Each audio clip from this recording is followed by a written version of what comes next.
The ZA Tech Show is made possible by Sharp.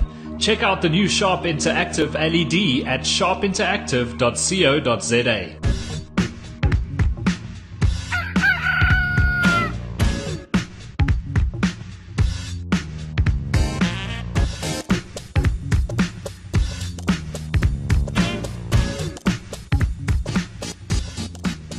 Good evening and welcome to episode number 211 of the ZA Tech Show. My name's Dingle. Good to be with you. We've got a great panel for you this evening and a new sponsor on board that we'll be telling you about in a moment. We're also giving away a television on this episode of the ZA Tech Show. So stay tuned if you're watching live. And if you're watching the podcast or listening to it, no worries about that either. We will give away the television to viewers on both. It's not that old little black and white one you had in the back room of your old house. We try to give that away. Nobody wants it. It was too heavy to lift. Right. So that was the voice of Nicholas Callegari. Hi. At Callegari on Twitter from DSTV Online. That's me. How's it going? He used to be a real journalist. That's when we met him. Then he crossed over to the dark side. And now became a real PR person. No, I'm not PR. I'm not you even used to PR. You worked in PR. Wash out your mouth. No. Anyway, good to have you on the show, Nick. Yeah, thanks, man. Steven Ambrose is here from Strategy Works. Good evening. How you doing? I'm good, and you, Steve? Oh, I'm good. At MBO on Twitter. It's always fun to drive here, dodge the bullets on the highway. Yeah, we're working on that, Steve. I'm sorry.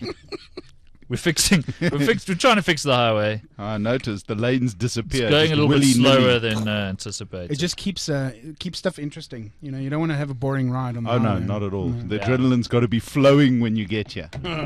Talking about adrenaline flowing, actually, it's got nothing to do with adrenaline flowing. But stick with me. Bear with me. Segue failed. I get the feeling there's something going on in the tech industry. There's like CEOs in and out, big IPOs going. It feels like the world has just integrated technology and is treating it like any other boring industry. That's a really interesting comment, because driving, I was having the same thoughts. But it seems that way. One of my topics is about what's going on in the industry. There's a weird feeling, and you're right. CEOs are coming and going. Companies are laying off staff. Things are getting price wars. Pretty crazy. Woo-hoo. Big price wars. Yeah. Even Apple's looking pedestrian. It's like, they'll bring out an iPhone in September. Maybe we'll see this TV next month. Don't get jaded on us, Mike. We'll tell you about a TV that does amazing things later on in the show from our new sponsor of Sharp. A new sponsor. Yeah, we've got a new sponsor on the show. Cool. As I said in the introduction, but we'll get to it before. So, HP, I almost said H-Berry. H-Berry. HP and BlackBerry are laying off staff. It's better than Black P. Black P, yes. Both laying off staff. Facebook's IPO, as we said, not the fireworks everybody was expecting. And, as you were saying, Stephen, it looks like there's another IT downturn coming, or things just leveling out. I get the feeling it's more I actually think there's a lot of, and you said the truest thing, actually. I think technology has become so humdrum. It's become so part of everyone's life. Everyone's using it. And we've hit a sort of mid-phase. Before, there was always exciting new stuff. And now we seem to be sitting in the middle where people are not buying new stuff. The TV's good enough. The iPad 1 continues to work. Yes. The laptop just does its job. And there's nothing really amazingly compelling coming out anymore. Okay. And I think that seems to be the vibe. And when people are not buying your TVs and you lose $5 billion, as Sony did. Or are we just jaded? We are jaded, but I do think that there's a shift coming, and hopefully it's the calm before the storm. That's what I'm hoping, because I'm ever, hopeful that there's new tech coming that's going to blow me away. The question is, where's the shift going to come? Mobile, I think. You think so? I think it's going to be something to do with mobile. I think it's going to be a combination of things. I think the lounge is ripe for disruption. I think television, as we know and love it, is ripe for massive disruption. I think money's ripe for disruption. Considering where your focus is these now. Days. But you're right. I think money is ripe for disruption. But there are a few industries where you look at it and what happened to social networking with Facebook and what happened to phones with the iPhone and what happened to tablets with the iPad still needs to happen in some of those industries. And one of them is television. It hasn't happened yet. No, television is way lagging behind. Now, is it going to be Apple that does that? Or is it going to be a content provider or an aggregation service? You know what? What is it going to be? Back to the scale business of mobile. What do we need? What do we need? We need someone big Yes. to make something that is really wow, Yeah. that they can roll out en masse to the world as quickly as possible. And there are not many people who can do that. Sony's one of them. Yes. They've got the tech, they've got the clever people, they've got the factories, and they've got the scale to really do it. But there's been no rumors or there's been no bubbling under from them, which is really interesting. Yeah. And they got the content more than anything. Samsung, on the other hand, have been doing pretty amazing things with their TVs. Yes. I don't say they're the best in the West, but they're certainly rolling out pretty cutting-edge technology, you know, the gesture and the face recognition and all that type of stuff and the voice control Yes. in pretty moderately priced TVs, and LG are following suit. And not many other guys are doing remarkable stuff. So it'll probably be one of the big guys. Apple, maybe, but they'll go for the premium. There was a rumor that they were buying Lerva, which is a German high-end. It's the B&O from Germany. Yeah. And that sort of faded away, but that would make a lot of sense considering the quality on both sides. Yes. So they may, but the best part is if they do, what's going to happen is it'll push the guys like Samsung and Sony and LG to come up with better stuff. So it's not a bad thing if they do it, but the major disruptor will probably come from one of the big guys. That's my sense. And it just seems like everybody's expecting it to be Apple, right? Well, there's no better machine than the Apple hype machine. That's and they've true. been talking about Apple and Apple TV. Though I will tell you, a friend of mine bought an Apple TV. He's no techno guru. And he plugged it in and he said, it was amazing. It just worked. Everything I did. I've got all these movies. I said, but have you got an American credit card? He says, yes, by the way, I do. So, so it made his life amazingly easy, but it worked. He says, so what if he's got to wait 2 hours to download a movie? He doesn't mind. Yeah. Over ADSL, he sits there in his little house and he watches everything that the world has to offer. Right. And the beauty was Apple made it so easy. Tiny little box, couple of dollars, and you're away. So they also have the tools and certainly the ethos to disrupt if they get down to it. Plus, when Apple downplays something, you know they're working on it. That's when true. they call it a hobby, and and not serious. That's what they call the Apple TV. It's just a hobby. It's just, remember before the iPod video came out, somebody asked Steve Jobs if they were doing video for the iPod. He said nobody will ever want to watch video on a device like this. No. And then within months rolled out the iPod video. How's that for chucking a curveball at your competitors? No doubt. Let's also not forget that, I mean, as the technology is a delivery mechanism, I mean, it's only as good as the content you're delivering. Yes. And certainly what we're seeing in our space is a lot more sort of like companion content to life rather than entertainment content. So you've got really good high, such as really good high production value how-tos on cooking, for example. Having your iPad running in the kitchen. I'm sorry, what now? This is tech cooking show. No, as an example, it's the content. It could be kids. It could be kids content. Show. It could be anything. But I mean, what you're going to find is that a lot of video content is going to replace things like cookbooks in the kitchen. For example, you got your iPad running with an instructional video on how to make crêpe Suzette. Really high quality, really of good everything you could have value. said there, you went to crêpe Suzette. Well, I mean, I was trying to find the most complicated thing. Like Filet some mignon. pancakes. I like my pancakes. Short form, But I think the short biggest- form, high production value, well curated. No, you're right. Stuff that bolts onto your Pretty lifestyle. much on demand. Yeah. Absolutely. And The video on things demand like, is where it's going. here's an idea. An hour-long talk show about technology. You get guys who kind of know what they're talking about, dashingly good-looking. That's a brilliant idea. You put them in a room with some microphones, and a little bit of broken tech. That's the future of TV, clearly. Absolutely. User-generated TV. If I found out about somebody doing that, I'd Just dive in. Just throw so much money. Dive in. Absolutely. Yeah. Well, apparently a new sponsor's on board, so someone caught on. Yes.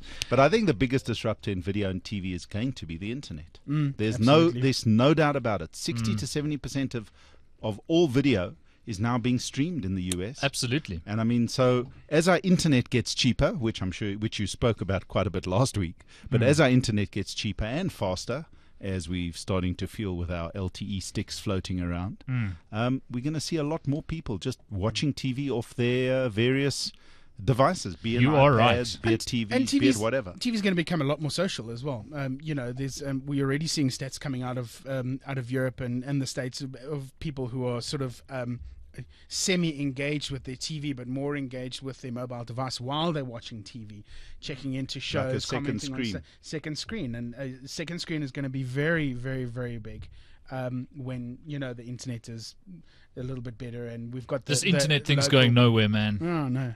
Well, certainly not in Johannesburg as yet, but there's a lot coming.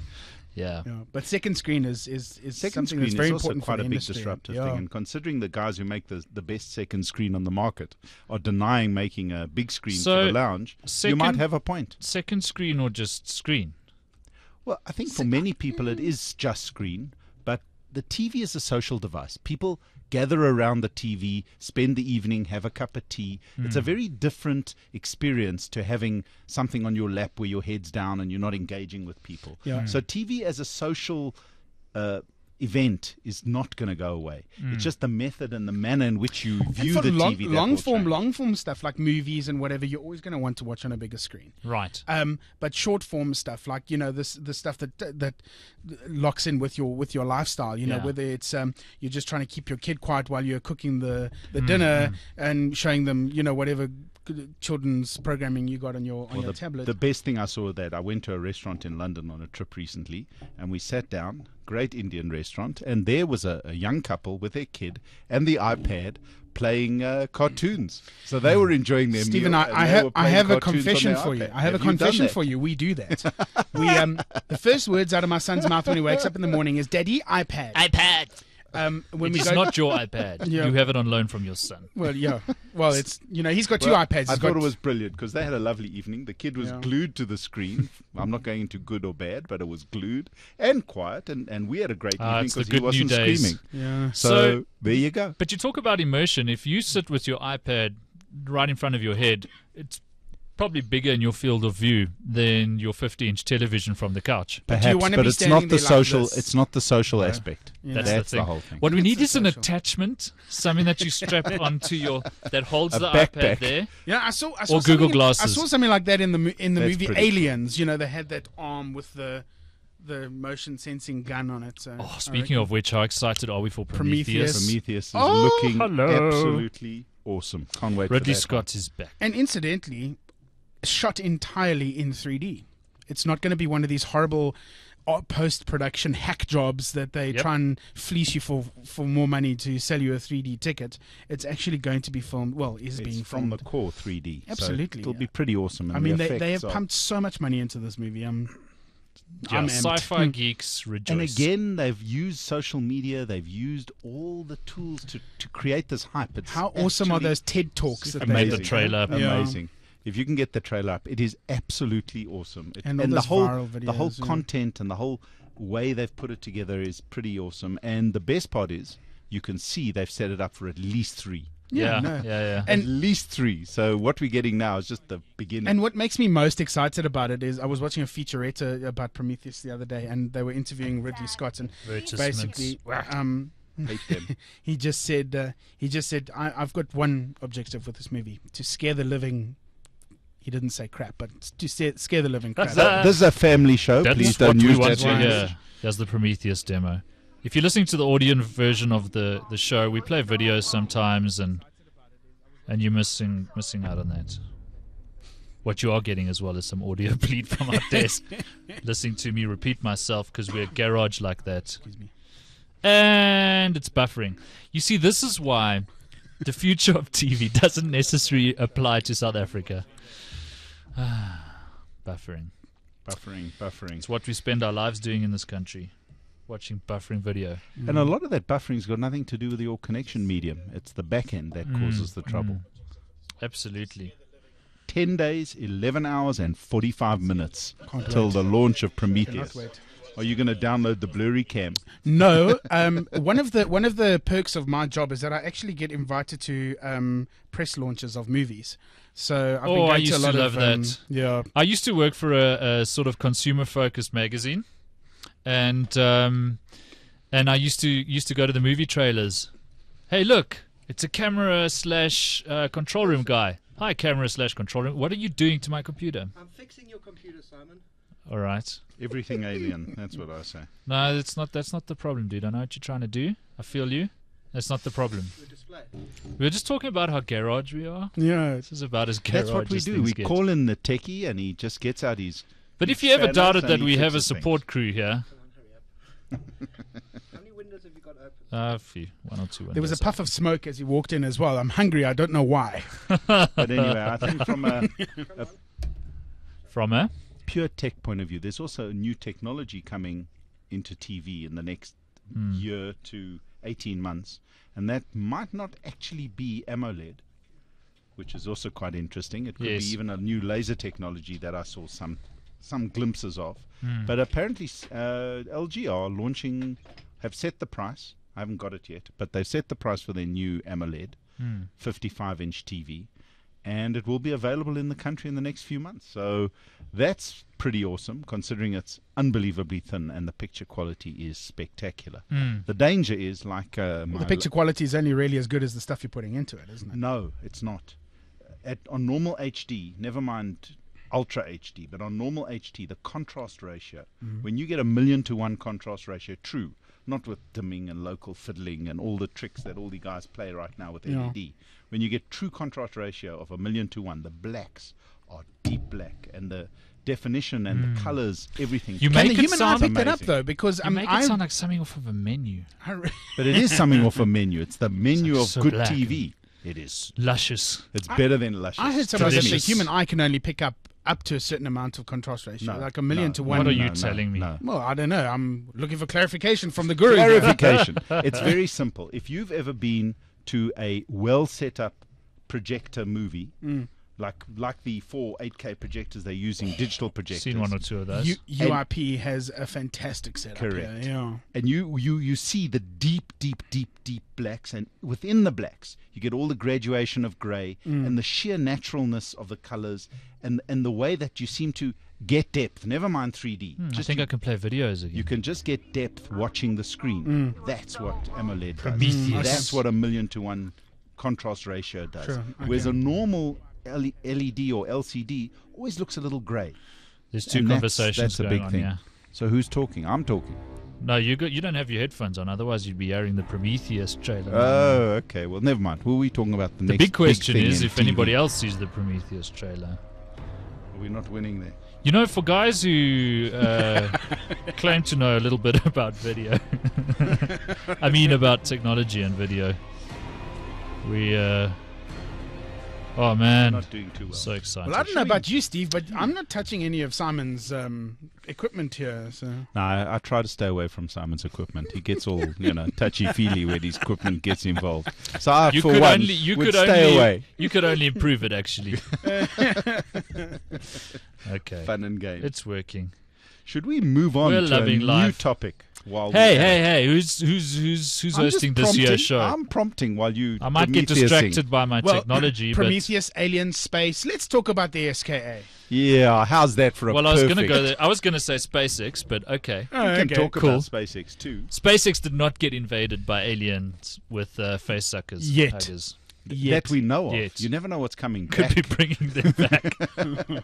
You never know what's coming back. But, SpaceX is a big deal. And if you missed the news, SpaceX, of course, a private space company owned by Elon Musk, who founded PayPal and sold it, founded Tesla Motors. He's an ex-South African. South Africans love to own these people. Hey? Absolutely. He's like, and he the hasn't truth been was, South African for at least 20 yeah, years. and South Africa didn't make anything he did possible, Yeah. which is interesting. He just happened to be born here. But that's But another we'll story. take it. We'll take it. He is- They made him possible. What are you talking Yeah, about? that's Totally true. South That's African. true. He's Totally totally South South African. These are innovations from So, South Africa. So the Dragon private spacecraft docking with the International Space Station. SpaceX now being NASA's partner for delivering payloads to space at a fraction of the cost from what NASA's used to dealing with. Of course, NASA's budget is a lot smaller than it used to be, so they need this kind of help. But the fact is that it got done. But that's now, what's so amazing. I mean, let's just put it out there. This man is single-handedly responsible for us still being in the space exploration game because NASA's kind of nuts right now. NASA's in the game of using the equipment that they have to take pictures. That's nasty, but true. What's the name of the astronaut, Andre Kuiper, who's at the space station right now? He would have stayed there forever. Yeah, you can't exactly jump out the window. Well, you can, but you'll be a little astronoid. No, but you'll just float away as you burn up on re-entry. Oh, that's beautiful, you guys. Are we terrible? These pictures. But anyway, the space is a big theme right pretty now. Serious. So SpaceX, awesome. Well done to Elon Musk and his team, who's actually American. What's next for those guys, though? I mean, geez, I'd love to say the world is their oyster, but actually the universe is their oyster, really, isn't it? Elon Musk is of the Stephen Hawking variety of people who believe that our future's out there, and if we don't figure this out, eventually we're screwed. We need to get off the planet. And, that sounds like something from a sci-fi movie, because it is something from virtually every sci-fi movie ever made. But he's serious about it. He's like, look, guys, our time here is finite, whether it's 1 million years or 11 or next month. Whatever, yeah. We're going to have to figure this out eventually. And there's a lot going on out there that could be useful to us back here. So, well, we've already got crazies. Point of view, there's a lot going on. Mine asteroids. I sat next to some people, lovely people on the airplane today, and we're chatting about. They are clearly into tech, so we're talking about the show and 5FM and all the other things I do. And where was I going with this? Something talking about crazies and space. Yeah. And anyway, this lady made the point. She said, we're talking about SpaceX and the SK, and she said, you know what's going on? She says, the world is just run by boys who have finally made enough money to do all the crazy crap they've always wanted to. Mining asteroids. And the problem is? Building telescopes and shooting rockets. Going to space. No, there's no problem. Doing these things. No problem for I would love to be a crazy boy making rocket shooting stuff into space. Nothing wrong with that. I totally get Mr. Musk's obsession. The worst thing, speaking about crazy things boys do, the worst thing you can have in a sport is a draw, right? Yeah, totally. Like, Absolutely. because you kind of don't get to drink. You don't get to drown your sorrows because you lost and you don't get to celebrate. No one wins. Just like, what are we going to drink beer about now? So next week's game. That's what's happened with the SKA, which is the big square kilometer array telescope. Yeah, that we were competing against Australia, which is our other favorite thing to do here in South Africa, to host. Another reason to drink. And we're tied with them, with the bloody Aussies. Well, we didn't really tie with them. I mean, they got 30% of the project and we got 70%. So I'd take that. As you're not helping my story. South Africa, sorry. Africa. So pretty much Southern Africa got the other 70%. So there's dishes all over Africa. So there's a bunch in the Cape, but the rest are all over the show. Botswana. I think even in Mozambique there are a few. So absolutely. It's spread out. It's good for the subcontinent, but it's not exactly the win that we were all hoping for. And I mean, this isn't going to happen overnight. Well, it's a big either. win for science. Yeah, well, it's an enormous win for science. But it's something that I don't think a lot of people realize is that this isn't going to happen overnight. What we have won is 70% of the proposal. Now they've actually got to go and build the thing, and only once it's built can they start getting all this wonderful information that they hope to get from the universe. But when are they're going to finish building in something like 2024? 2024, go date. But up to that point, there's a lot going on. Firstly, they're going to connect South Africa and our friends in New Zealand very strongly by fiber optic cables and networks, which is a positive. They're going to bring a lot of technical ability into the country, network ability, because all these fabulous cables that are connecting our continent are going to have to get connected to the SKA. And not just the main hub, but all the various dishes need to connect to the main hub. So there's going to be a lot of development in the network area, which is a great positive, and being paid for by international money. Yeah. That's the benefit. And these guys are all going to come here and transfer skills, hopefully. So all in all, it's a massive positive over an extended period, which is great. So it's not like they come in, spend $500 million and duck. And take away their stuff. They're going to leave it here for a long time. And I think the whole tech industry and the whole tech environment in South Africa will develop because of it.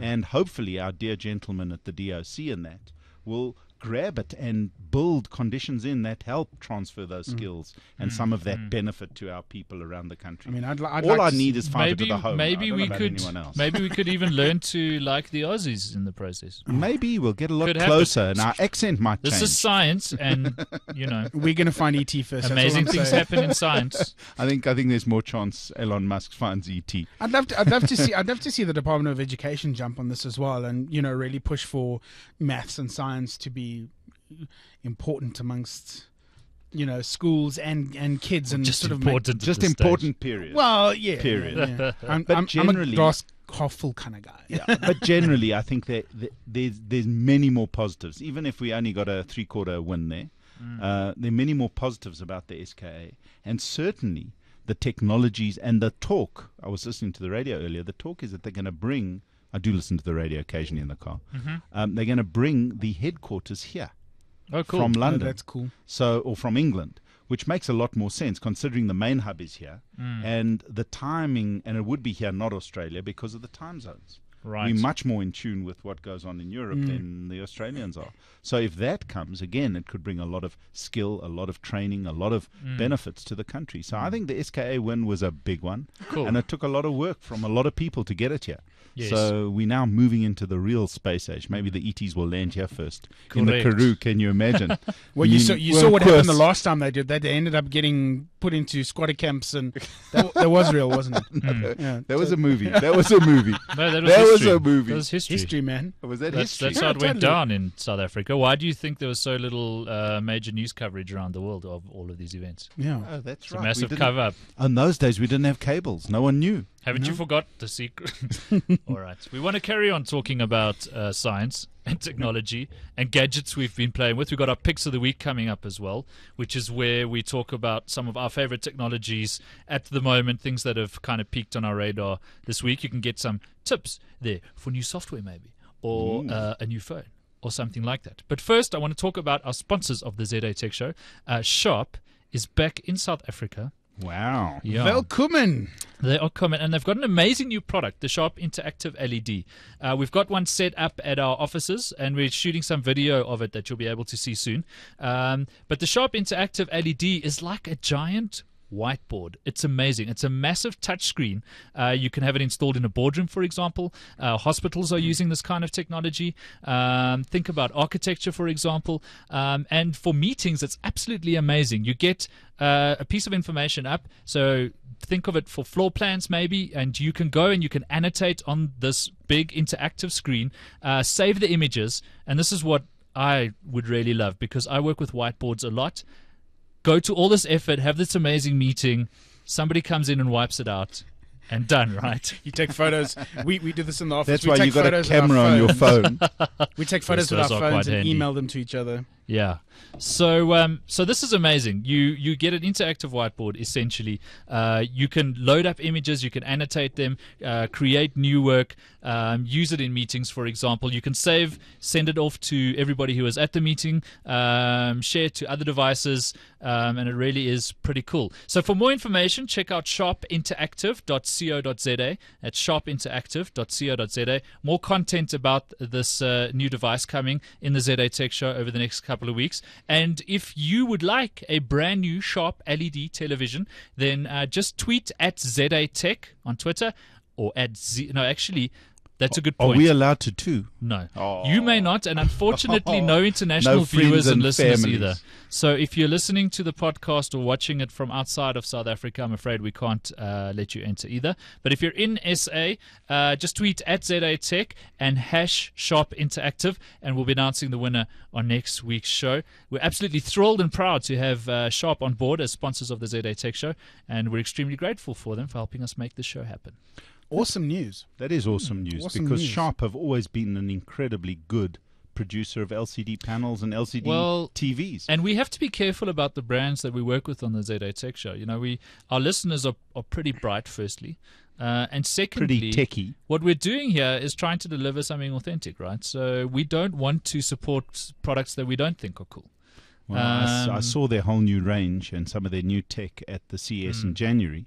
and I was pretty impressed. I mean, it's the reason why they didn't get any coverage is because they weren't available really in the country. So now it's really good news that they're back, and they've got a great range of panels. Their panels are really, really nice, and we want you to experience this. So enter the competition, and if you win, you'll see for yourself. The LEDs are really quite spectacular. And where they're going to be available? Have they given you some detail? All over the place, but I don't have all of that detail. But yet. everywhere. Yes. So they big distribution, available everywhere, competitively priced. Look, Bit of a I presume dog's it'll take breakfast a while to get TVs. going, but Did you hear the rumor that Sony and Samsung are working together in the US to stop people from cutting prices of their TVs? Oh, really? How's that for but you know interesting what? news? On that point, they actually do have a point there. The price war in televisions at the moment is fantastic for consumers because you can go and you can pick up an LCD or LED TV for less than anywhere. But it's bringing the industry to its knees. And it's a case of which one of these guys kind of bails on this game first, because at the moment they're selling it at a loss. And things are loss leaders when technology journalists can't even get hold of them cheaper than anyone else. When the dealer price on a television is more than you can go and fetch it at a retail store for. That's when you know that there are crazy shenanigans going on behind the scene. Yeah, absolutely. Well, that's great. Good time for consumers, though. It is a good time for consumers, but ultimately the industry does have to pay the price, and that's a bit of a challenge, as you can see with Sony's huge losses. And although their television section is probably the most profitable of all of them, it reflects across the whole company. So, well, welcome, Sharp. Hopefully they do some big things, and we get some great new TVs on the market. Never a problem.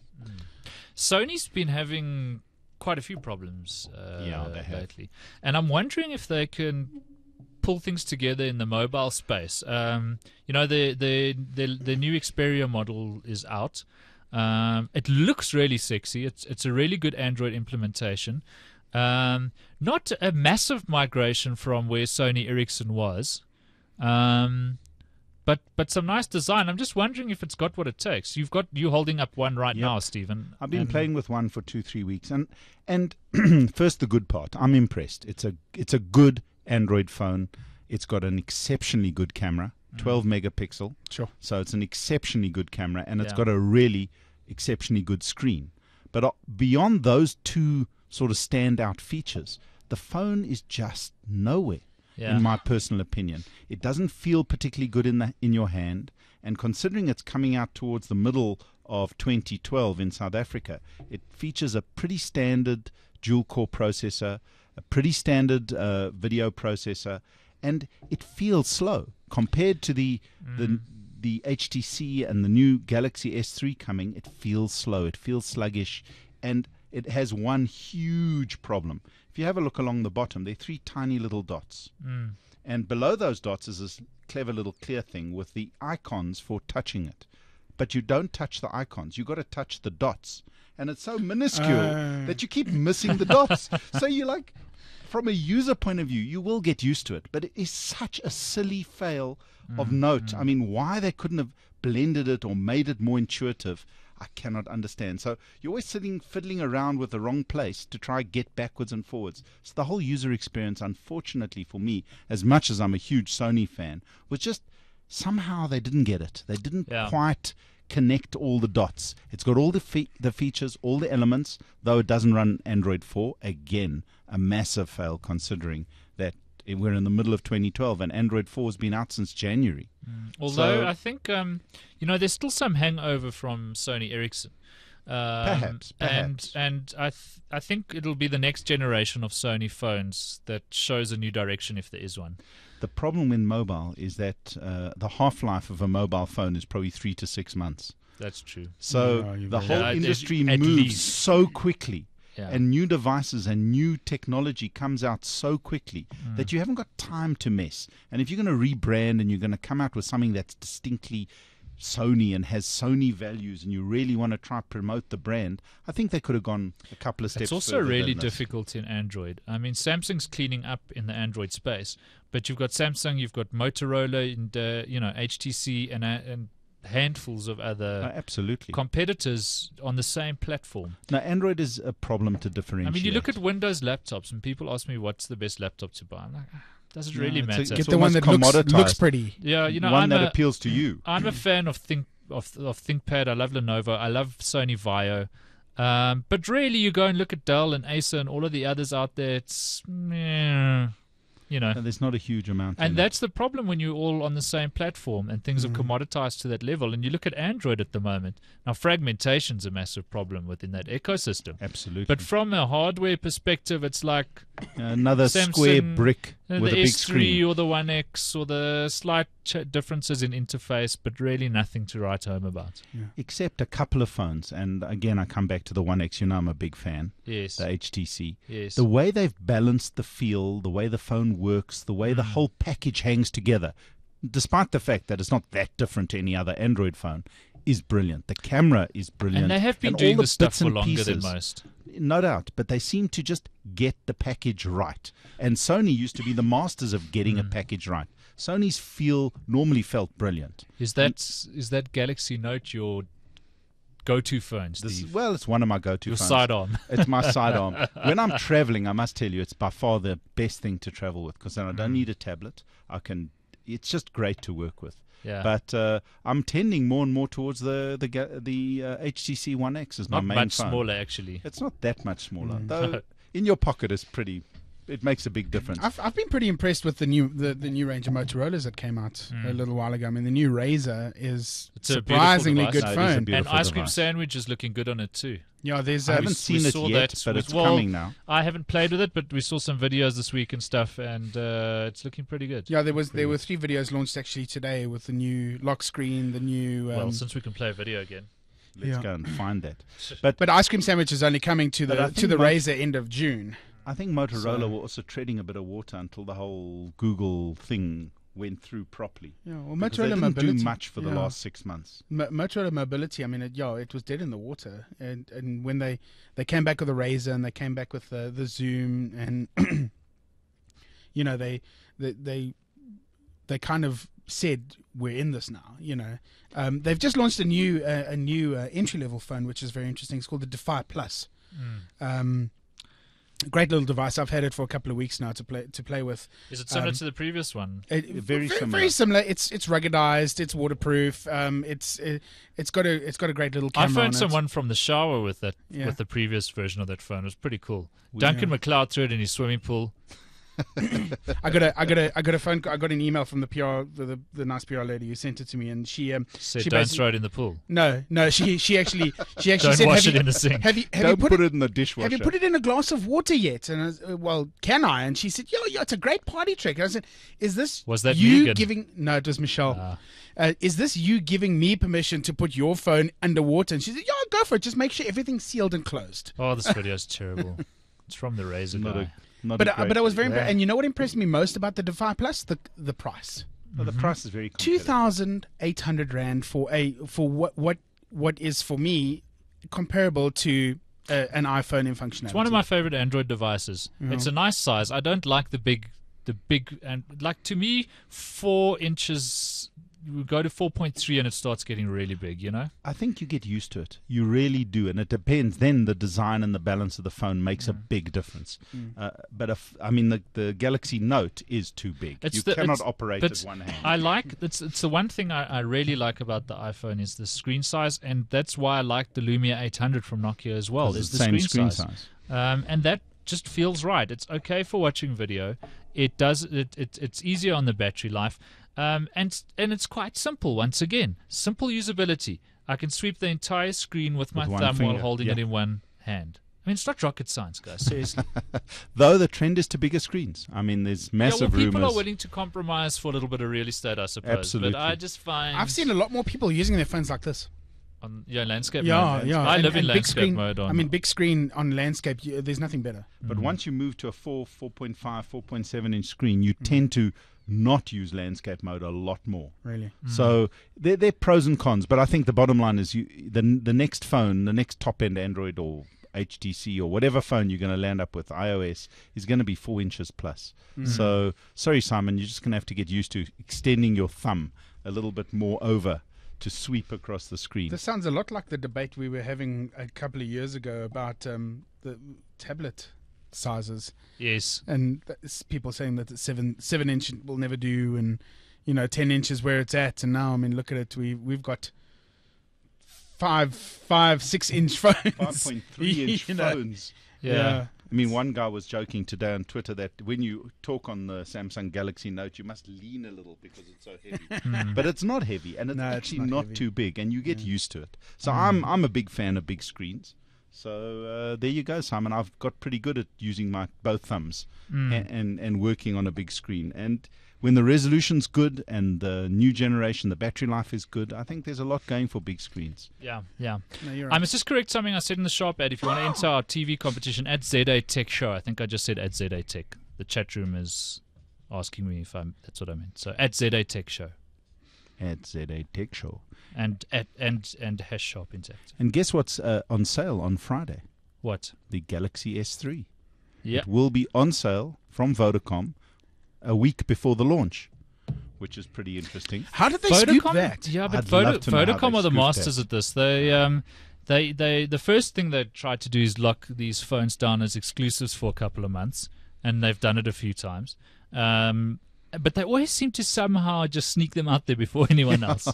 Well, it's a big deal because it launches in Europe and England on the 29th of May, and it's launching at the same time in South Africa.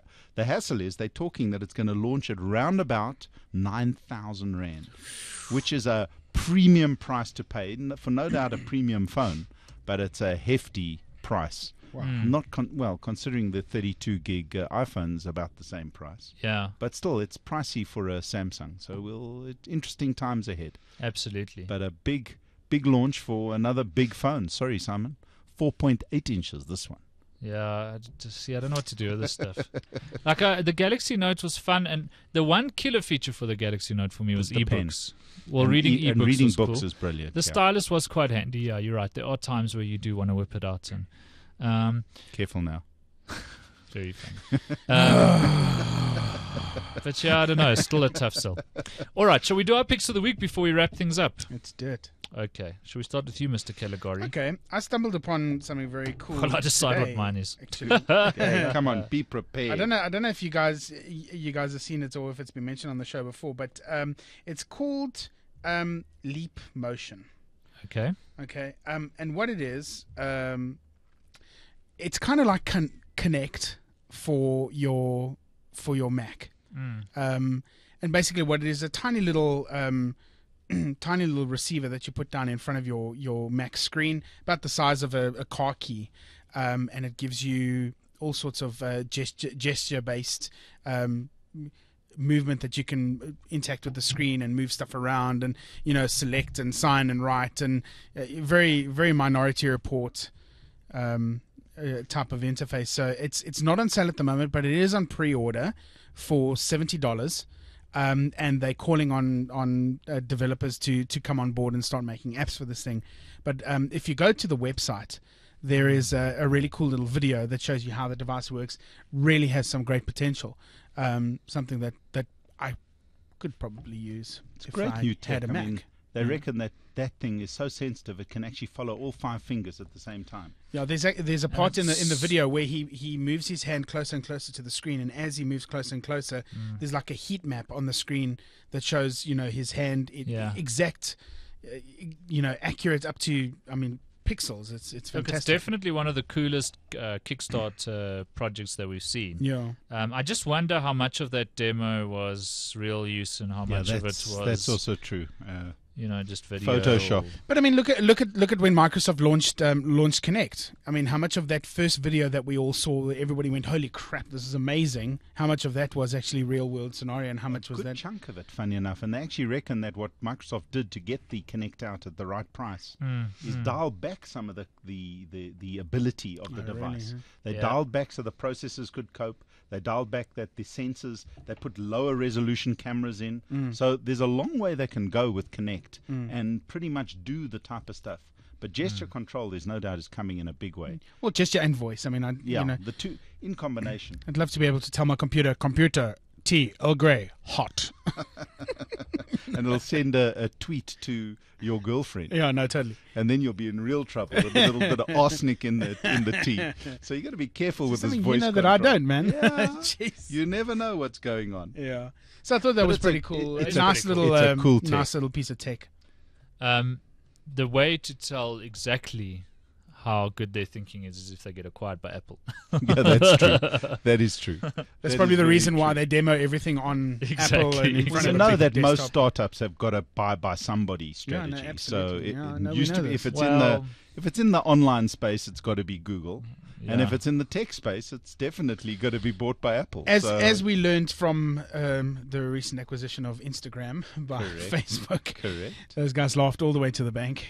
They still laugh. And there's a Well, rumor yeah. that our And they're dear still friends at the Apple bank. are bringing an Instagram for Apple. Well, and then there's rumors that Facebook is launching a phone. Well, that's another huge rumor. That rumor's been floating for a while, and I don't see it happening. But they've just hired 2 or 3 people from the Apple developers, hardware and software. Yeah. Now, those guys are not inexpensive people. I'll be So very surprised if Facebook does hardware. probably it doesn't make sense that they land up with hardware. But But then they said that about Google Stranger too. things have happened. Yeah. The Microsoft Kin happened. It's- The Garmin Nuvi phone happened for a while as well. Well, it didn't so- actually happen. I think they produced one batch and showed it at 2 shows and never went any further. But that was the thing. Everybody was like, "Oh, Yeah. mobile done." Phone. Puma did Yeah. a phone. yeah, it didn't Like, happen. Everybody's, well, this is easy. You make a phone and then you get billions of dollars. What's the problem? And as everyone, including big guys like BlackBerry, have found out, it's not so easy. There's a lot Yeah. going on out there. Well, the trick is you need to get in early, and the problem is that everybody's already been there, so you need to get in early on the next thing. Yeah. Yeah, Well, wow. listen, Well, nice, what that is, I haven't got a clue. nice pick. Thanks. Nicholas. Steven. I've got a couple of little picks. I picked up. Is that is that the big Galaxy Note you're using there? In front of you, is that your iPad? No, that's an iPad. Ah. It's an iPad 3. Interesting case, though. It's a great case. This was my pick once Like a on picture it. frame. Yeah, it is like a picture frame. It's called the Zero Chroma, and you can get it online. It was Okay. a pick a couple of Yeah, couple of Brett episodes was hosting ago. that episode. And it's just great. It's especially for planes. You like hook it on the back seat. Mm. But my real pick is an app for Android called Onavo. Oh, but that's my pick yeah. tonight. No. Yeah, well, they brought it out for Android anyway. Yeah, they brought it out for Android, and I've been using it. And what it does, sorry about this, but anyway, I picked it and I've been No, it's using cool. it. Data's still expensive on mobiles. And what you do with this app is you put in your data bundle and it tracks it for you only when you're on 3G. And they've even got a companion app, which I haven't tried, which compresses the data. Yes. A little worried about that because server compression can do all sorts of weird and wonderful things to your phone. Well, I can talk about that as part of my pick. Okay, So but- the first time we ever heard about it on ever on the show was Nick picked it for iPhone. And the way it worked on iPhone and still works is it installs a carrier profile on your iPhone. And then starts funneling the traffic via its own servers. So when the first time I tried on Evo, it was cool, but it was a bit touch and go, and some of my applications broke as a result of the carrier profile, I suspect. So I uninstalled it. But they launched the Android app, which is really cool, even just Very for cool. monitoring. And then I went back to see if the iPhone app had improved. So I installed it on an iPhone, this 4S that I got with me over here. And it really has improved a hell of a lot, so much so that once I've installed the carrier profile and I've set up on Evo, you forget it's running. You go every now and then and check out how much data you've saved, but it hasn't broken applications. Now, I reviewed it for FinWeek, and I had one listener write in and say that his app's online banking stopped working, and then he went and uninstalled the OnEvo carrier profile, and he was a bit This upset wasn't last week with by any me. chance. Sorry? This wasn't last week by any chance. Well, exactly. Apps's online banking was down for a long time last week as well, so it could have been that. You broke Absa. Well done, Simon. No comment. I have to be very careful. Carry on with Onavo. Given the startups that I work with. You can disclaim all you like. Just carry on with a neighbor. Anyway, it's a really cool application, and it works much better now on iPhone than it used to. What I found with Onavo was that it tended to pixelate pictures a lot, especially on Facebook and Well, it things would like do that. because they're compressing like mad. But what I want to know is, I mean, this was a little while ago when we first discovered Onavo. I mean, it's been through a bunch of updates. I haven't used it on an iPhone for a while. Yeah. Because I'm on Android now. But I mean, what's it like? Is it still pixelating pictures? And No. Look, like I say, I just installed it and carried on going, and I haven't noticed. Oh, you know what? I might have disabled the image thing. I think it comes with the image thing turned off, and I don't think I've switched it on again. Let's check. OnEvo Extend, it's called now. Oh, and they've ditched the whole premium app as well. It's just all free. It's all free. Which is cool. So if you go into settings, image. No, I've got the image thing on. Yeah. Image quality medium, and I haven't noticed any problems. Email compression I've got off though. I haven't used that. You know what I love about the Android app, and I don't know if it's on the same with the iOS app, but if you install an app that's heavy on data, it actually warns you and says this app you're about to install is a data hogger. And are you sure you want to install it? And then when you install it, it says, okay, just keep an eye out. We'll keep warning you if a child's bandwidth. I just thought that was a nice little touch. Just data's always a pain. You always land up spending more than you think. And you always land up worrying when your bundle's going to run out. And it just puts a tiny little bar graph on the top left of your Android screen. Very, very handy. When you pull it down, the notifications are clean. And it works. I'm really, really impressed. So that's my main pick of the week. And mine. Well, there you go. Simon and I are of one mind. You know what? I'll give a shout out, though, to BMW Connect as well. Last week I was driving the new Mini Roadster. I mentioned this in the show last week as well, but whatever, the new Mini Roadster. And this week I'm driving the new Z4. And checking out it's essentially the same software running in both. Connect to your smartphone using Bluetooth. The one pain is if you want to set up USB as well in the Mini, it screws up the Bluetooth and it gets a bit tricky. In the Z4, I haven't even bothered with that. Just connect it with Bluetooth. And they really have thoughtfully integrated it. You just get in and out, music carries on playing. It's nothing. It's stuff that you're seeing all over the place. But if you look at what BMW is planning going forward, doing cool things in their dashboard, integrating Stitcher, for example, we're very excited about Stitcher. We think that's the future of radio at the ZX Tech Show. No doubt. And we push our show out there. In fact, increasingly, a lot of our listeners are Stitcher listeners now. And if that's anything, interesting if anything happens to our feed through Stitcher, I hear from them immediately. They go, "Hey, your show is not available on Stitcher."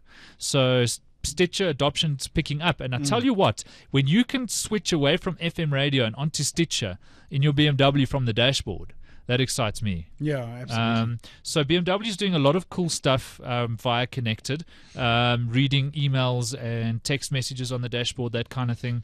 Is it not a little bit too much though? Because I mean, it just distracts you. There's a lot of you got your tweets and Facebook and email and text and whatever, and before you know it, you're staring at your dashboard. Well, the Mini implementation is not great for Twitter. So, for example, it loads up all the latest tweets, but then it kind of, what's the word I'm looking for? It not wraps them, but it doesn't show the whole 140 characters. Which you want to read the whole thing, you have to click on it. Okay. Yeah, so not great, but cool that they're thinking that way. Yeah, sure. Well, you were talking at the beginning about disruption in the tech business. The one area that is lagged madly behind is cars. And we're only just starting to see tech cars start to fully embrace the tech that's possible. So I think there's a lot still coming. Some of them are really getting amazing. So Lexus is doing interesting things.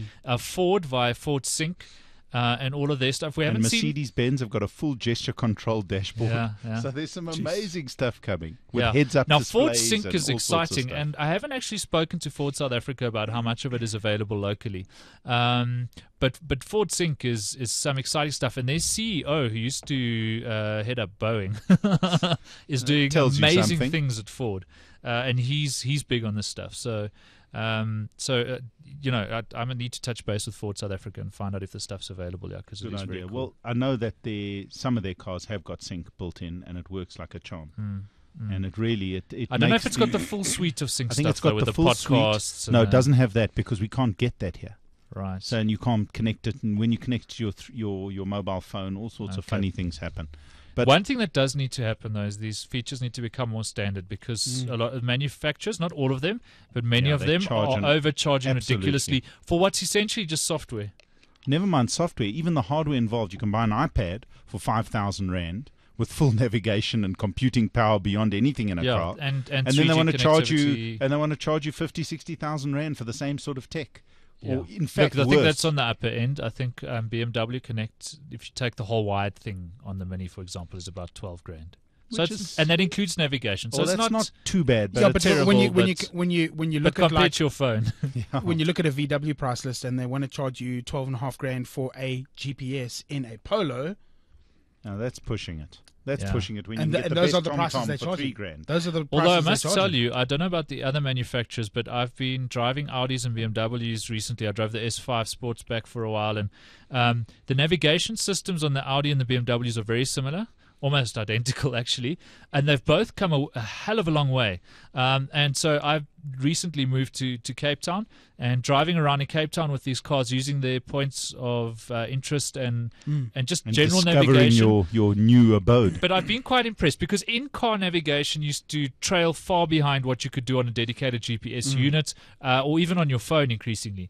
But it's gotten much better now, and it's actually quite a pleasure navigating from the dash of the modern Audis and BMWs. The updates are still expensive, though. I mean, it's ridiculous. I've got a Land Rover Discovery, and it's got a fantastic built-in GPS system with points of interest. The functionality is fantastic, but the maps are out of date. Right. And they want to charge, and they charge in pounds as well. They want to charge something ridiculous, like £400 for an update. For an update CD. I spoke to the guys locally. And they told me straight. They said, don't buy the CD. Just go and buy yourself a Garmin. It's cheaper.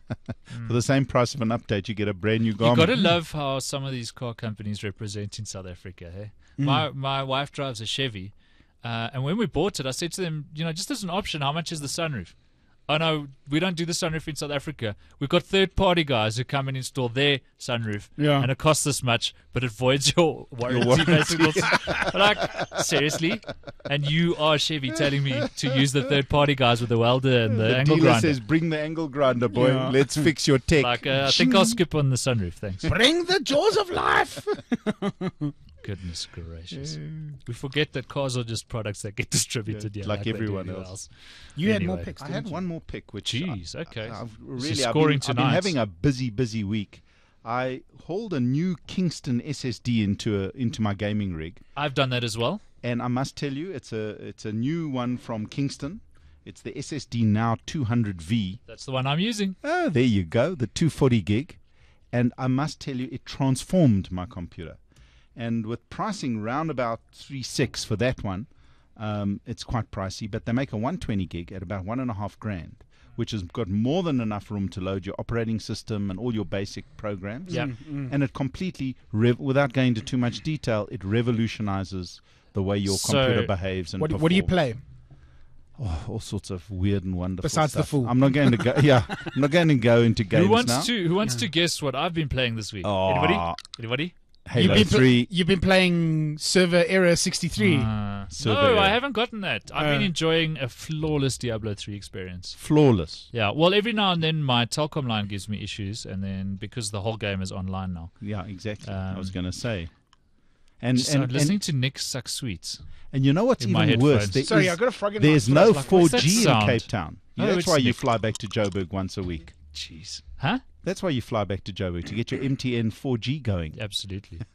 Have you got a tongue ring? Tongue stud piercing? No, it's Halls. I've got a bit of a frog in my throat. Whatever. He's medicating. So that's fine. I don't have a lisp. But anyway, so that's my other pick, which Simon and I seem to be on the same page this week. Yes. But it's well worth it.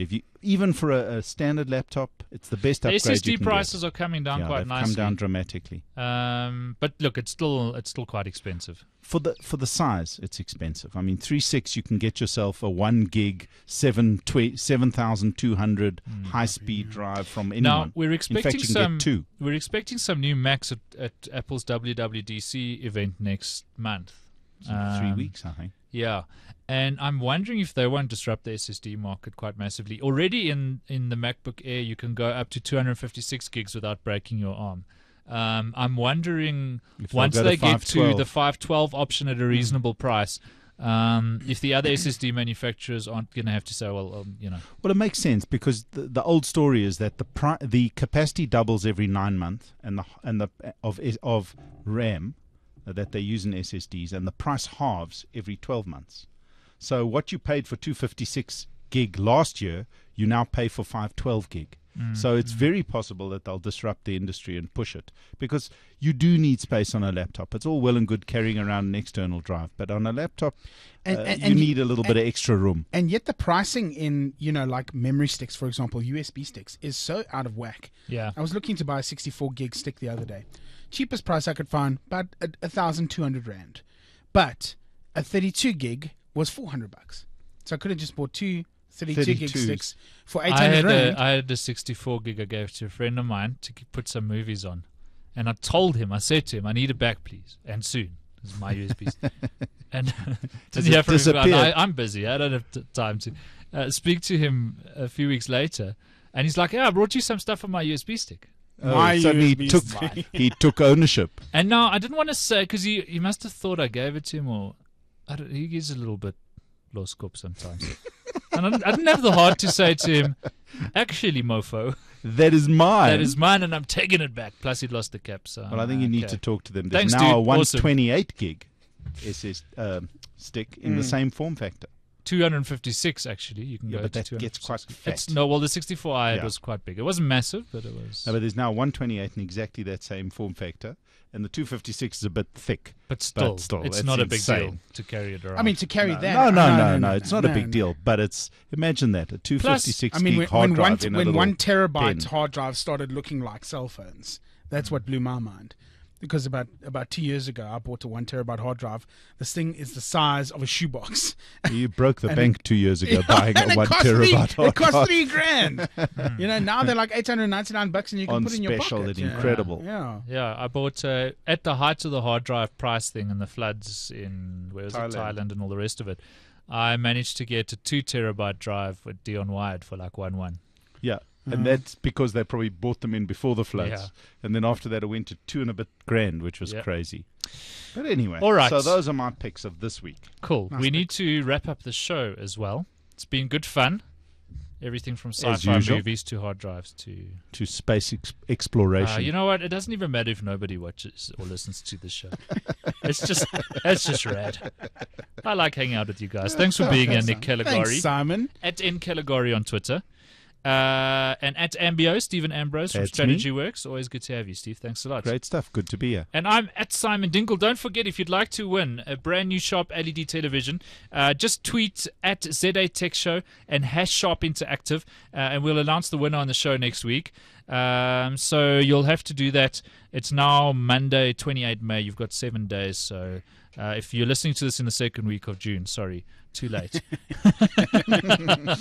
But we are giving that away, and very proud to have Sharp on board making the ZA Tech Show possible. Check out www.sharpinteractive.co.za and their amazing new interactive LED or interactive whiteboard. I just can't get away from comparing it to a whiteboard. Very cool technology, so go and check it out. This was episode number 211 of the ZA Tech Show. We'll be back next week with more. Cheers. Bye.